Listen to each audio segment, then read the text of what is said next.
Estamos de volta aqui com o Jornal Gente na Rádio Bandeirantes, na Band News TV.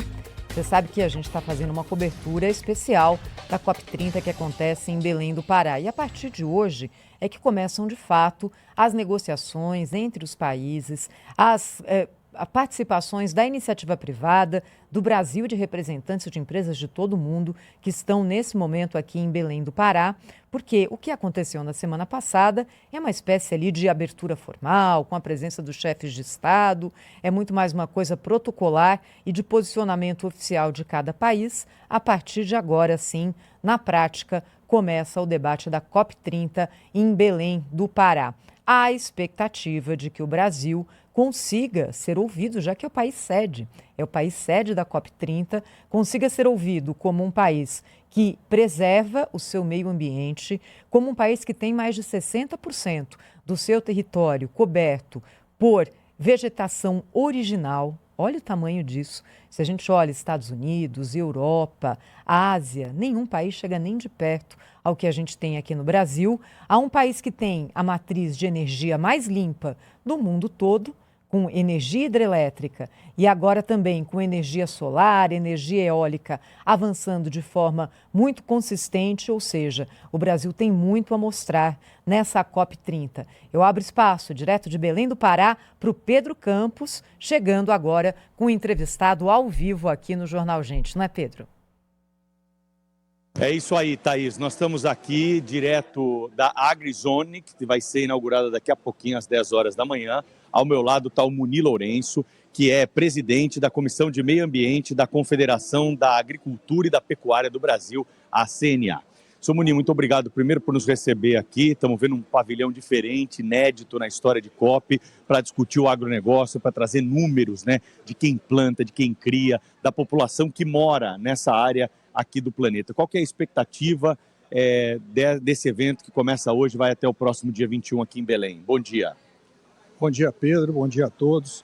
A expectativa do agro, através da CNA, é mostrar ao mundo que está acompanhando a partir de hoje a COP30, primeiramente, o compromisso do produtor rural brasileiro com a sustentabilidade ambiental e também com a segurança alimentar. Afinal de contas, o nosso país, nosso agro produz comida para 1 bilhão de pessoas. E isso atendendo um código florestal, uma legislação ambiental bastante completa. Então, a nossa expectativa é, a partir, inclusive, da AgriZone, uma iniciativa inédita, como você colocou, a nível de toda a história das COPs, mostrar realmente que o Brasil conseguiu construir uma agricultura tropical que concilia em sintonia a produção de alimentos e a sustentabilidade ambiental. E nós esperamos, a nossa expectativa é que dessa COP30 saiam realmente decisões concretas que possam acelerar, por exemplo, aqui em específico para a nossa região da Amazônia, um legado que possa, de um lado, fortalecer a questão da floresta e, de outro lado, melhorar a condição de vida de 30 milhões de brasileiros que aqui moram. Doutor Moni, muito bom dia, bem-vindo aqui ao nosso programa. Eu gostaria de saber, todos acompanhamos até com muito orgulho a questão a história da Embrapa e a contribuição que faz, inclusive, à pesquisa e ao meio ambiente. Mas o que eu gostaria de saber do senhor é o seguinte: quais são as chances efetivas que temos como o Brasil, né, de reverter isso, né? O Brasil alimenta 1 bilhão de pessoas no mundo inteiro, mas falam muito mal do Brasil lá fora, né? Inclusive brasileiros falam mal do Brasil, e com aquela mentirada toda de que nós desmatamos para plantar, né? Há um longo caminho, não é, doutor Muni, pela frente para, de alguma maneira, reverter esse conceito ou essas mentiras que são colocadas contra o nosso país. Essa COP, de que maneira o senhor acha que o Brasil poderia ser, inclusive do ponto de vista político, né, do ponto de vista da diplomacia, poderia ser mais proativo nessa questão? Bom, essa é uma das principais expectativas nossas do agro brasileiro, no sentido de que a COP30 possa ser uma oportunidade para que se desmistifique determinadas narrativas, inverdades, desinformação que ao longo do tempo surgiram em relação ao agro brasileiro. E nós esperamos, inclusive, como você muito bem colocou, através da Embrapa, a ciência brasileira, que é referência mundial em tecnologia para a agricultura tropical, nós tenhamos aí para o mundo acompanhar a verdade sobre o agro brasileiro, que é um setor que tem compromisso com a sustentabilidade ambiental e que vem cumprindo um papel fundamental no que diz respeito à questão da segurança alimentar. E a nossa expectativa é que as autoridades brasileiras, os representantes brasileiros, negociadores oficiais que representarão o país, possam ter muita firmeza nos debates durante essas 2 semanas, principalmente para estabelecer realmente posições muito categóricas, principalmente em relação à Amazônia, né, a soberania brasileira sobre a definição dos destinos da Amazônia brasileira e dessa região que é floresta, mas é também moradia e produção para 30 milhões de brasileiros, e desses 30 milhões, 1 milhão de produtores rurais brasileiros que precisam avançar e ter o direito de produzir, ter qualidade de vida no mesmo patamar que o restante dos brasileiros de outras regiões. Muni Lourenço, dando boas-vindas aqui para você, direto do outro lado do Atlântico, aqui na França. O Muni é um dos maiores especialistas em meio ambiente e agricultura, cobriu comigo várias COPs, está aí com você, Pedro, nesse momento. E o que eu gostaria de perguntar ao Muni é a mesma pergunta que eu fiz em Glasgow em 2021. O que saiu do papel e o que precisa sair do papel nesses 30 anos de cúpula do clima, marcados aí pelo Acordo de Paris, que foi em 2015, e, finalmente, com todo mundo entendendo que meio ambiente e desenvolvimento andam juntos, sim. Ok, Sônia, obrigado pela pergunta, pelas palavras. Nós temos acompanhado muito de perto essa questão das últimas COPs, a CNA representando o agro brasileiro, como entidade observadora credenciada junto ao INFCCC pelo setor privado rural brasileiro, principalmente para que prevaleçam nas conferências realmente decisões movidas pela questão da causa ambiental e que essa causa tão genuína não seja utilizada indevidamente por questões, por exemplo, de protecionismo, questões de mercado, barreiras comerciais, e nós esperamos que, por exemplo, na COP30, se tenham ações concretas, efetivas e não só retórica em relação, por exemplo, à questão de financiamento climático. Uma questão fundamental, o nosso setor rural ele é muito vulnerável às questões climáticas, é uma indústria a céu aberto.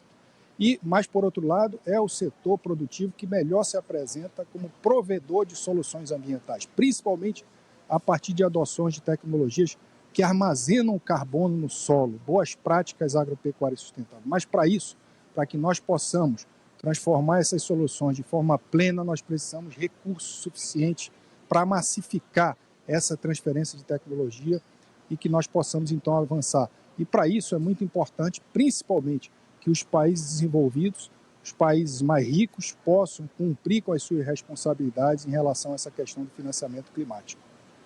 A gente está ouvindo ao vivo aqui, direto de Belém do Pará, o Muni Lourenço, presidente da Comissão de Meio Ambiente da Confederação da Agricultura e Pecuária do Brasil. Muni, minha pergunta é a seguinte: se der tudo certo para o Brasil e para o ambiente do agro na COP, o que vai sair daí de Belém do Pará?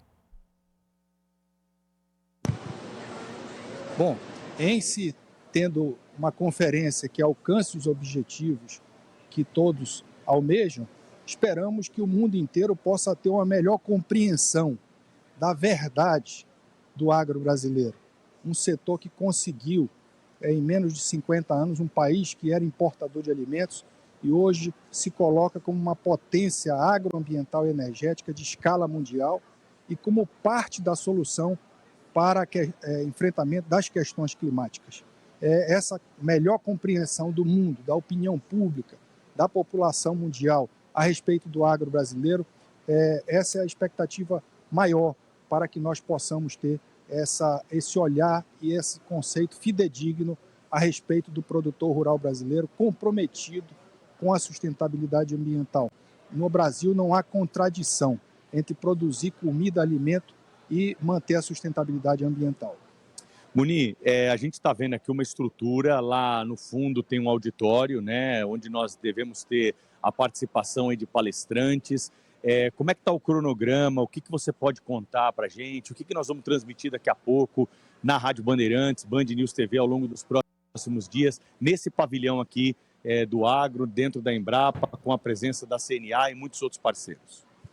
Nós estamos aqui, uma presença muito robusta do sistema CNA-Senar na COP30, à altura da importância do agro brasileiro, tanto para a questão da sustentabilidade ambiental, quanto para a questão da segurança alimentar. Uma estrutura, um stand, um pavilhão que terá uma rica programação de debates, de palestras, de painéis, de temas estratégicos que estão na pauta, na ordem do dia dessa conferência e de todo o debate mundial a respeito do meio ambiente. Logo após a abertura, teremos um painel muito importante, o lançamento aqui pela Embrapa da atualização do estudo sobre o uso da terra no Brasil. Isso vai ser um balizador para a compreensão com dados realmente isentos, com base científica, a respeito do uso do solo e da produção agropecuária no Brasil, mostrando realmente com números que o produtor rural brasileiro, inclusive, é responsável pela preservação de 1/3 de toda a vegetação nativa que está preservada no nosso país. Isso só para citar um dos exemplos de temas que vão ser discutidos aqui, com certeza debates muito positivos e que vão trazer uma visão muito clara para todos os que vão participar e com a divulgação da imprensa, que é muito importante.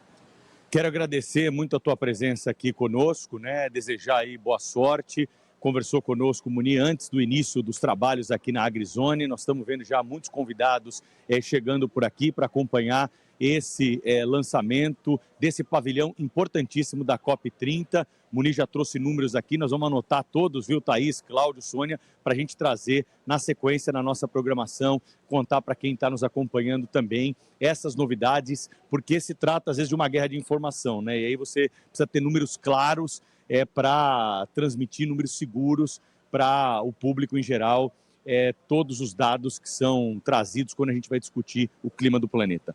Sucesso, obrigado pela entrevista e um grande abraço, até uma próxima. Muito obrigado, Pedro, bom dia a todos.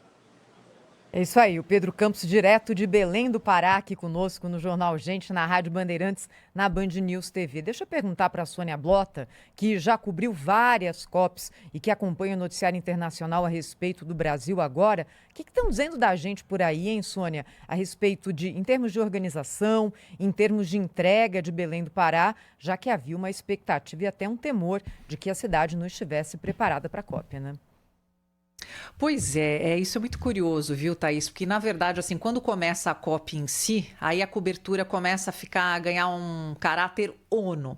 Mas o que as televisões, principalmente aqui as reportagens, estão pontuando é o local onde a COP está sendo feita. Belém do Pará, cidade lindíssima, eles colocam como uma das capitais que você não pode deixar de conhecer antes de morrer, mas colocam muito a realidade da população daquele lugar. E eu lembro da nossa conversa, inclusive, com o nosso comentarista, o ex-ministro Aldo Rebelo, que falou exatamente isso. Uma COP sendo realizada num local que ainda está em termos medievais no quesito saneamento. E isso está muito claro para a imprensa internacional. Não está sendo aquela cobertura muito do oba-oba. Na verdade, eles estão se mergulhando a fundo na problemática nacional de um país rico, de um país que abastece o planeta em termos alimentares, mas de um país que tem suas próprias deficiências, como, por exemplo, o direito ao saneamento. E é isso que está sendo retratado por aqui. Então, assim, é o contraste numa mesa de debates, de um evento que é para o mundo, de uma vitrine badalada que é a Amazônia, mas, ao mesmo tempo, num lugar que carece de muitos cuidados. Esse que é o olhar. Cláudio Humberto, para a gente fechar esse bloco aqui, queria te ouvir sobre COP versus mundo político em Brasília. Faz alguma cócega por aí a COP, Cláudio? Mal se percebe, viu? Aqui são tantas as confusões, né, que as questões envolvendo a COP se concentram, enfim, em Belém do Pará, né? O fato é que aqui, assim, coisas esporádicas, como, por exemplo, a falta d'água, né? Quer dizer, como é que numa cidade, num estado com recursos hídricos tão abundantes, falta água em plena conferência do clima, com o mundo inteiro observando e passando por isso, né? Esse tipo de coisa, sim, repercutiu aqui de alguma maneira, mas de uma forma geral, o Congresso, enfim, as forças políticas aqui estão preocupados com segurança pública, né, em razão, como foi bem exposto aqui agora há pouco pelo deputado Derrite, mas a questão ambiental, de fato, passa ao largo de Brasília. Jornal Gente segue no ar a partir de agora na Rádio Bandeirantes. Tem mais notícias chegando também na Band News TV com o João Vieira e o Radar.